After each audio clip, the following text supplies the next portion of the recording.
Amel Hafid nous a rejoint sur le plateau. Bonjour Amel Hafid. Vous êtes sous-directrice des conditions de travail et de la santé au travail, et vous savez où? Au ministère du Travail. Tout à fait. Bonjour Jean-Claude Alors Rousseau. bienvenue et merci d'être parmi nous pour cette journée Rencontre Santé-Travail. Pour commencer, est-ce que vous pouvez nous rappeler en quelques mots la genèse et les grands objectifs de la réforme de 2021 dont parlait Maurice dans son intervention? Alors effectivement, c'est une réforme qui est importante et qui est une réforme pour laquelle on a vraiment un dialogue social qui est à l'origine de tout le processus. Ça a été dit par Martial Brun avant la loi de 2021. On a un ANI, un accord national interprofessionnel, qui a été conclu par les partenaires sociaux, quasiment tous les partenaires sociaux, en décembre 2020. Décembre 2020, on était encore pendant la période du Covid. Cet accord, il est concomitant avec un accord sur le télétravail et les partenaires sociaux ont décidé de mettre la prévention au centre de leur ambition.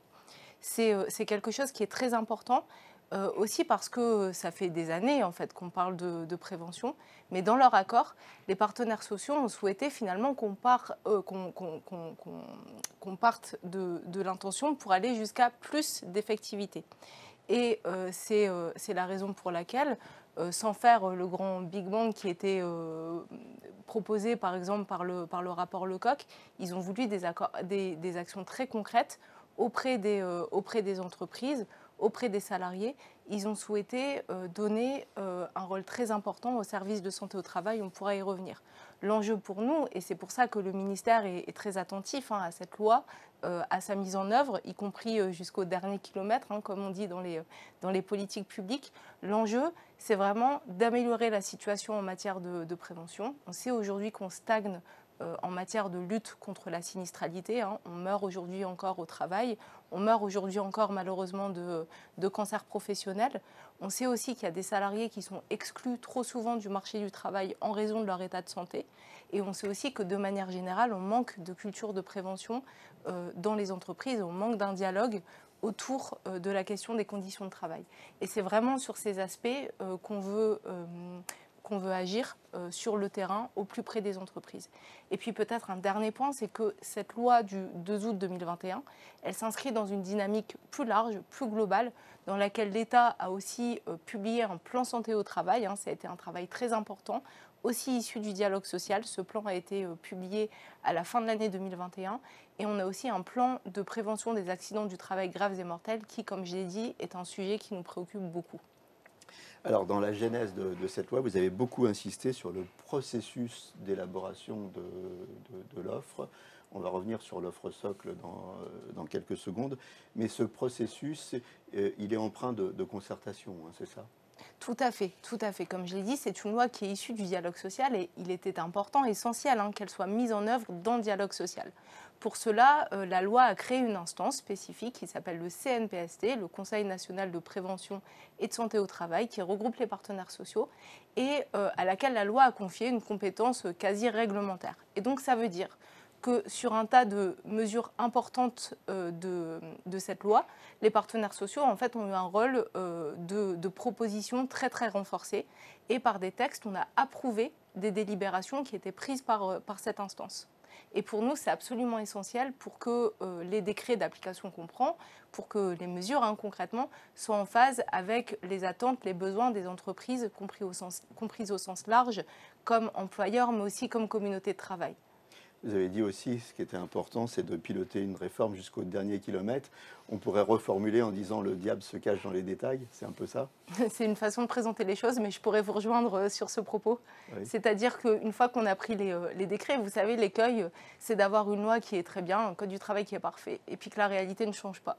Et c'est justement contre ça qu'on veut agir, en fait, en travaillant beaucoup avec les services de santé au travail, en prenant à côté des décrets d'application des mesures très concrètes, en essayant de faire des guides, des questions-réponses, comme par exemple tout ce qu'on a fait sur la prévention de la désinsertion professionnelle. Et c'est vraiment quelque chose qui est très important pour que, encore une fois, la prévention passe de l'ambition à l'effectivité dans les entreprises en faveur des salariés. Alors, un des éléments centraux de cette réforme, c'est l'offre socle. On va la détailler, on va y revenir. Mais d'abord, quelle est la philosophie de l'offre socle ? Alors l'offre socle, donc c'est d'abord, je pense que c'est important de le rappeler, c'est quelque chose qui était central dans cet accord de décembre 2020 dont j'ai parlé. Et l'idée, qu'est-ce que c'est? En fait, c'est l'offre socle, c'est le corollaire du rôle renforcé et de la confiance qui est faite dans les services de santé au travail pour être des acteurs de proximité de la prévention. Parce que l'idée, c'est que les entreprises, elles ont des besoins et que pour répondre à ces besoins, il faut une offre qui soit suffisamment cohérente et homogène.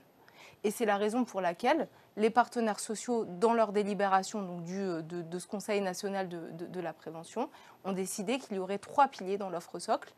Le suivi individuel de l'état de santé, évidemment, la prévention et la prévention de la désinsertion professionnelle. Et nous, État, on a approuvé cette délibération par un décret parce que cette délibération était conforme à la loi et qu'on considérait que ça répondait aux attentes en matière de prévention. Donc l'idée derrière ça, c'est d'avoir une offre harmonieuse aussi sur tout le territoire. C'est-à-dire qu'il n'y ait pas de disparité entre les différents services de santé, suivant qu'on est, je ne sais pas, en Corrèze ou en région parisienne.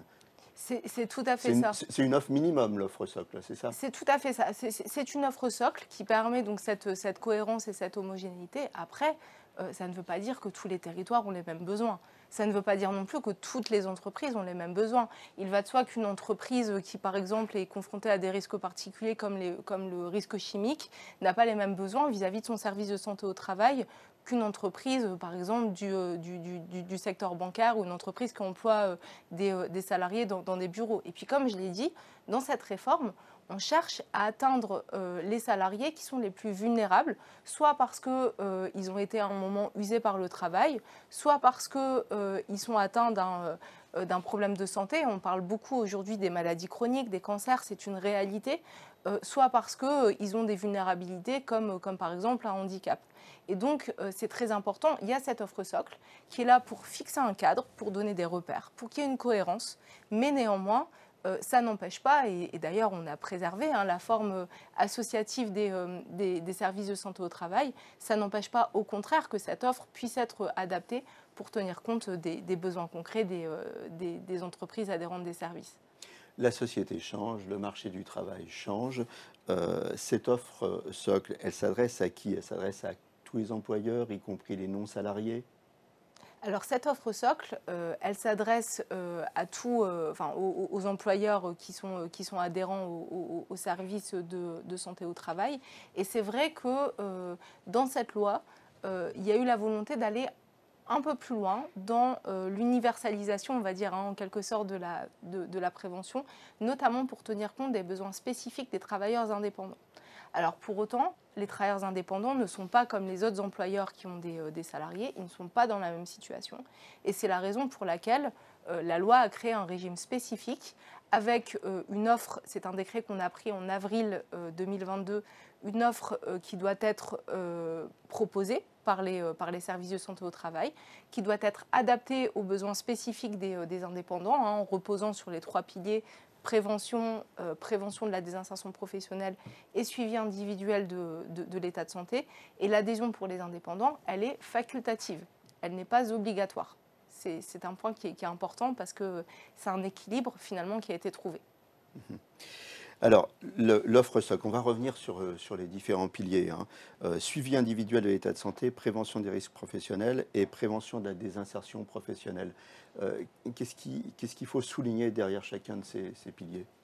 Alors, peut-être sur ces aspects, je pense que c'est important de se dire que, en fait, la loi du 2 août et toutes les mesures qui ont été prises sur ces 3 piliers que vous avez rappelés, c'est un pas de plus dans le mouvement qui fait qu'on sort d'une approche exclusivement individuelle et médicale pour aller vers une approche collective et centrée sur la prévention.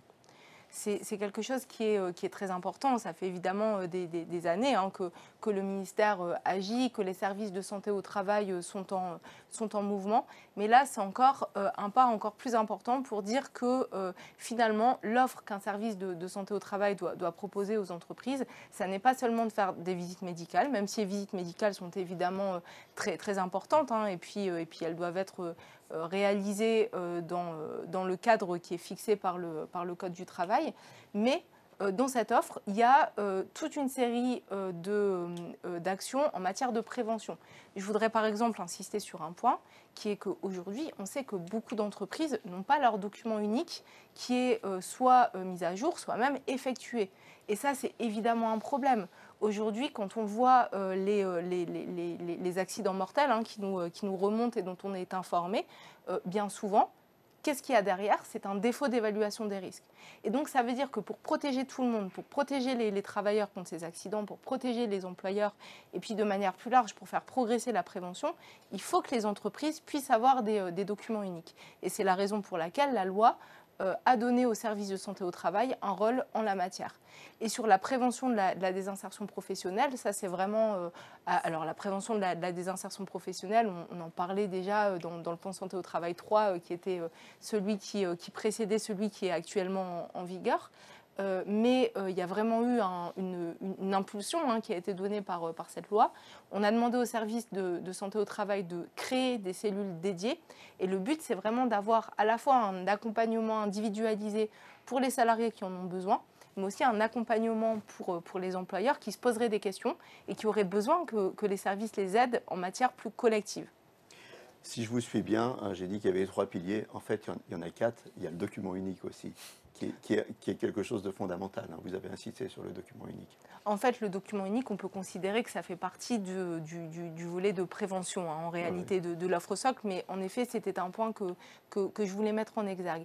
Et puis, je voulais aussi indiquer une chose, qui est que l'offre socle, elle est essentielle, mais que néanmoins, les services de santé au travail, et en tant que ministère du Travail, je dois le dire, c'est important, les services de santé au travail ont d'autres missions. Ces missions, c'est par exemple de participer à des enquêtes qui sont absolument nécessaires. Par exemple, tout le monde connaît les enquêtes de la DARES qui portent sur les conditions de travail. On a besoin des services pour participer à ces enquêtes et ça permet en fait d'objectiver la réalité des conditions de travail. Et puis on a besoin plus largement que les services de santé au travail s'engagent dans les plans régionaux de santé au travail et donc qu'ils soient en fait des acteurs en partenariat avec les autres acteurs de la politique de prévention. Objectiver. Alors ça m'amène à ma prochaine question. Comment être sûr que tous les employeurs et tous les salariés vont bénéficier de l'offre? Alors j'ai envie de dire d'abord que la balle est dans le camp des services de santé au travail, auxquels on fait une pleine confiance pour qu'ils puissent déployer cette offre et puis être à la hauteur de ces exigences. Il y a beaucoup déjà d'actions très très positives qui sont menées. Je pense que vous allez en voir un certain nombre dans cette matinée. Nous, c'est aussi quelque chose qu'on constate. Néanmoins, l'État, dans ce dispositif, a un rôle de régulation. Ce rôle de régulation, il passe par des outils qui ont été renforcés par la loi du 2 août 2021. Ces outils, ils ont chacun leur finalité, ils s'articulent entre eux. Le premier outil, c'est l'agrément. L'agrément des services de santé au travail a été maintenu par la loi du 2 août 2021.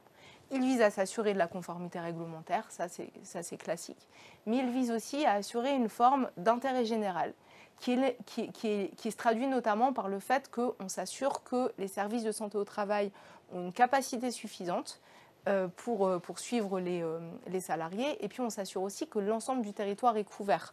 Vous savez que notamment dans les zones rurales, on a parfois une difficulté en fait, pour couvrir les territoires et c'est important en fait que la DREET, que l'État joue ce rôle de régulation. Donc ça c'est l'agrément et on a pris un décret important sur ce sujet en novembre dernier. Le deuxième outil de régulation, c'est la certification des services de santé au travail. Là, on est dans une finalité un peu différente, bien qu'elle soit liée aux premiers aspects. C'est la qualité de service qui s'attache à l'offre socle. Et là aussi, c'est un travail qu'on a fait avec les partenaires sociaux, qu'on a fait aussi en lien étroit avec les services de santé au travail. On a des principes de la certification qui ont été publiés par décret.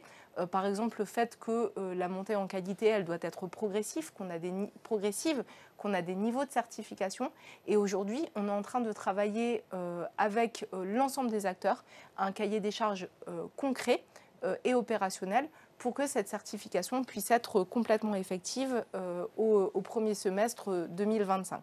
Et puis le troisième outil, je serai plus rapide plus bref sur ce sujet, c'est les CPOM, qui sont en fait les contrats qui lient les services de santé au DRETS côté ministère du Travail et au CARSAT pour la CNAM, et qui permettent, comme je l'ai dit, qu'on soit vraiment dans une dynamique partenariale et que tous les acteurs de la prévention agissent dans le même sens. Comité régional de prévention des risques professionnels, on n'en a pas parlé, c'est les CRP. Les CRPST. Voilà. Qui sont les équivalents en fait, du comité national dans les régions et qui vont jouer un rôle croissant dans les prochains mois. Alors j'ai vu aussi que vous alliez faire un effort sur la sécurité et l'interopérabilité des systèmes d'information et de gestion financière. Absolument, ce sera un point à la fois qui sera dans la certification et puis qui va continuer d'être travaillé dans la mise en œuvre de la loi.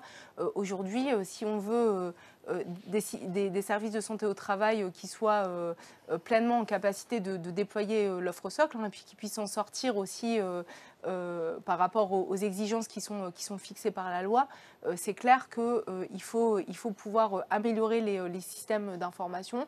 C'est un enjeu considérable dont tout le monde a commencé à s'emparer.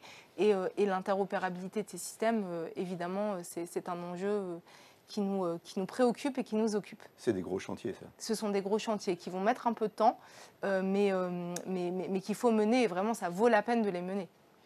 Alors concrètement, comment on s'assure du fait que chaque entreprise, chaque salarié va bénéficier du même accompagnement? Eh ben, ça passe par les outils de régulation que j'ai décrits. Et puis après, il y a toujours la liberté d'adhésion qui fait que les entreprises ont aussi le choix de leur service de santé au travail. Et c'est important que cette dimension soit maintenue. Est-ce que vous allez mettre des indicateurs en place? Alors, dans la certification, évidemment, il va y avoir des indicateurs qui vont permettre aux services de santé au travail de s'inscrire dans une logique de progression continue. Et puis nous, et ça c'est un aspect très important, nous comme acteurs publics, en fait, on va suivre de beaucoup plus près qu'avant l'activité des services de santé au travail et puis leur gestion. Pour ce faire, on va mettre en place une enquête annuelle qui va, on l'espère, pouvoir être lancée au printemps de cette année et qui va pouvoir, on l'espère toujours, produire des résultats pour la fin de cette année. C'est une enquête en fait qu'on a travaillée avec présence, avec des représentants des services de santé au travail. Je pense que c'est important que ça puisse bien s'articuler avec les remontées qui sont déjà demandées aux services de santé au travail, parce que l'excès de reporting peut aussi tuer le bien fondé d'une telle approche.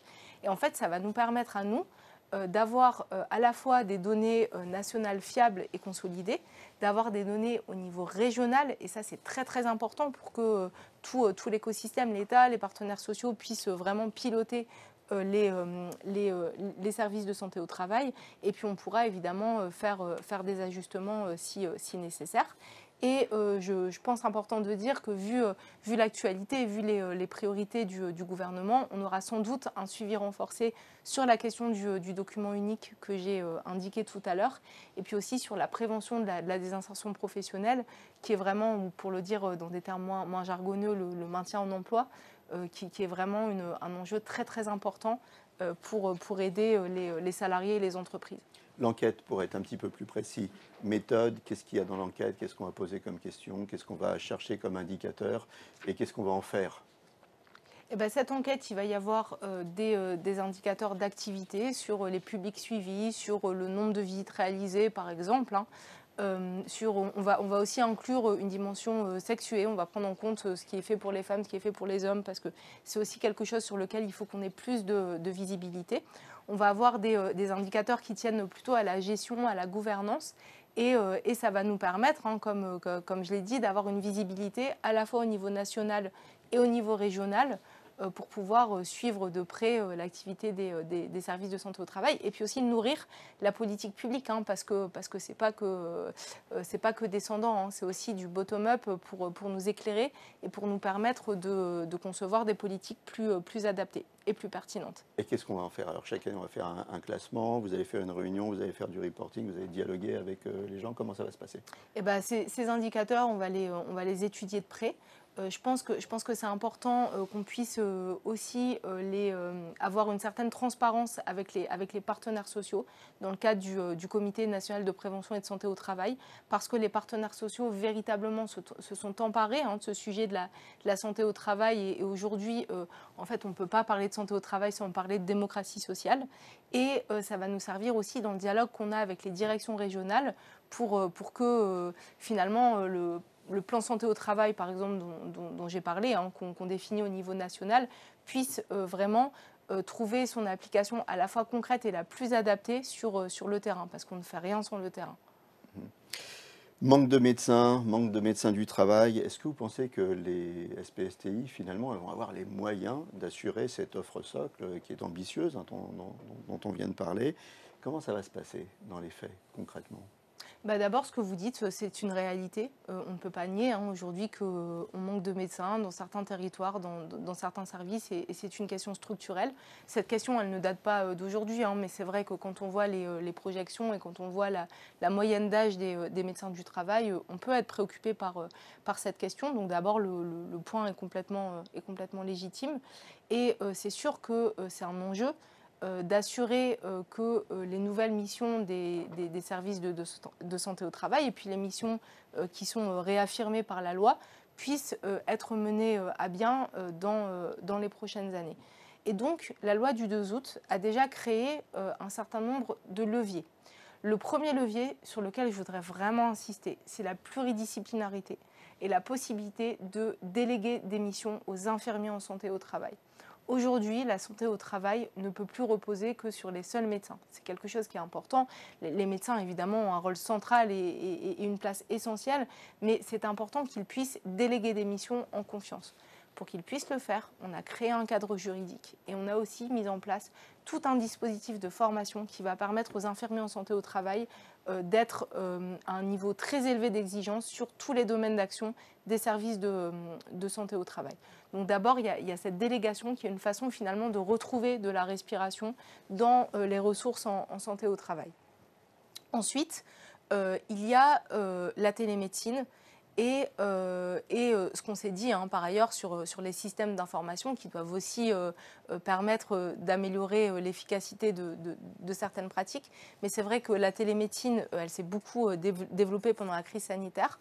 Aujourd'hui, on considère que c'est une évolution positive. C'est une évolution qui doit être encadrée. On ne peut pas faire n'importe quoi avec la télémédecine. Il y a des règles, il y a un agrément.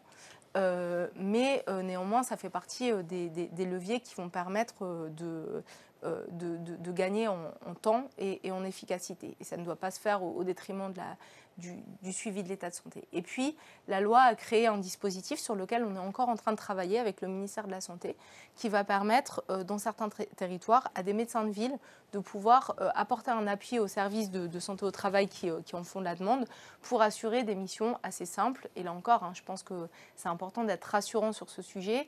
Ils ne vont pas faire des avis d'aptitude pour des salariés qui seraient confrontés à des risques très complexes. Donc on a déjà beaucoup de leviers et je pense que déjà la priorité, c'est de mettre en œuvre cette loi, y compris en fait dans son appropriation par les acteurs. Parce que comme je le disais, ce n'est pas tout de sortir un décret. Derrière, il y a des changements, je pense, parfois culturels y compris, à réaliser dans un certain nombre d'endroits. Et nous, on est vraiment là pour les accompagner, pour sécuriser tout le monde.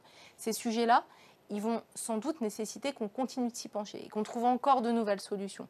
Il y a plusieurs pistes qui sont ouvertes. Il y a la question des infirmiers en pratique avancée. Il y a la question de tout ce qu'on peut faire pour améliorer l'attractivité de la médecine du travail. Il y a ce qu'on peut faire pour favoriser en fait des parcours dans les carrières des médecins. Tout ça, c'est des sujets qui sont abordés dans le cadre du CNR, dans le cadre des assises du travail. Et vraisemblablement, il en sortira des pistes concrètes sur lesquelles le ministère du Travail, en lien avec le ministère de la Santé, sera pleinement mobilisé. Collaboration, délégation de tâches, collaboration ville, médecine du travail, attractivité, télémédecine. C'est tout un programme et c'est nécessaire. Et c'est nécessaire. Pour conclure, il nous reste quelques minutes à passer ensemble. Vous avez parlé d'enquête annuelle. enquête annuelle, vous allez récolter plein de données, ça me fait penser à l'intelligence artificielle, au big data. Finalement, est-ce qu'on va les exploiter aussi de cette manière-là, ces données?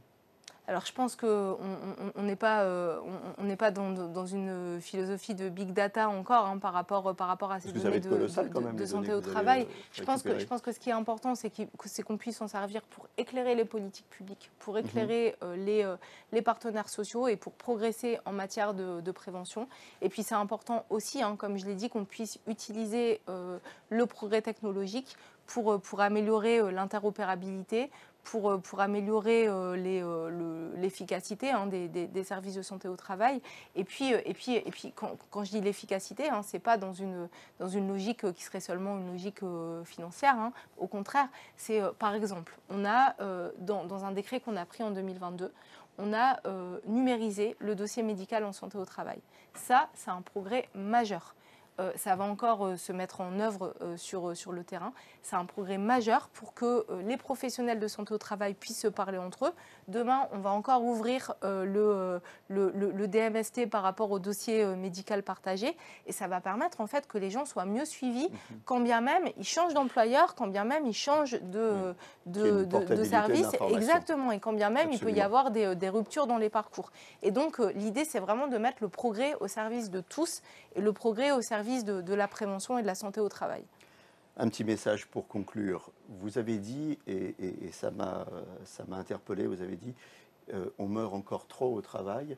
J'aurais envie de compléter, parfois on souffre aussi au travail, on le voit dans l'actualité, hein. Les gens changent leur approche du travail. La santé au travail, ça a tout son sens. Absolument, absolument. Et je pense que dans la question, il y avait peut-être aussi celle des risques psychosociaux. On sait aujourd'hui que c'est une réalité. C'est une réalité qui a été mise en exergue par la crise sanitaire, hein, même si ça date. Hein, c'est quelque chose qui n'est pas nouveau. Et aujourd'hui, c'est une préoccupation très importante du gouvernement, comme la question de l'usure, hein, y compris physique, au travail.